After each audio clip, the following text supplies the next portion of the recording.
Third Army, and he realized that he had survived, that he had taken a stone and carved on it the word Ebenezer, which means hitherto hath the Lord helped us, and put it in his garden to celebrate the arrival of the American. And then he said, if you abandon us, I'm going to take that stone and throw it in the Neckar River.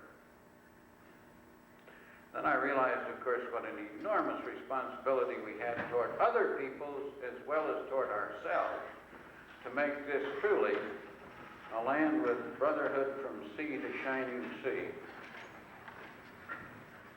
A place where Americans of different races, Americans of different faiths, Americans of different opinions and convictions still know how important it is that we should talk with each other, that we should listen as well as talk, and that we should commit ourselves to life and life together.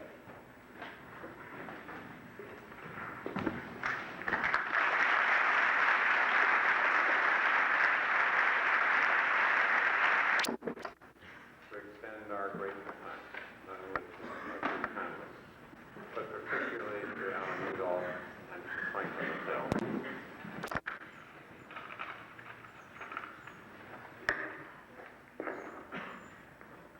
I think this morning I've learned something about how to sigh, something maybe about grieving. Please bow your heads in prayer.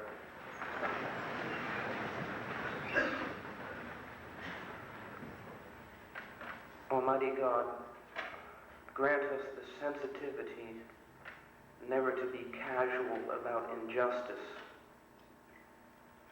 Tear us away from game plans that are based on cruel indifference and puncture our elaborate idols. We are stunned by atrocities which strain our imagination and defy our reason. Guard us from tumbling into moral chaos.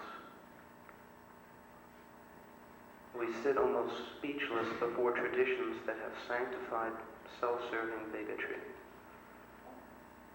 Give us the strength not to surrender to cowardly silence. We are surrounded by authorities that demand our allegiance. Help us to address the claims of friend and stranger alike with wisdom, compassion, and courage. Do not allow the harsh reality of where we come from and who we are obscure visions of what we might become, but kindle us with hope that is truthful and responsive. Amen.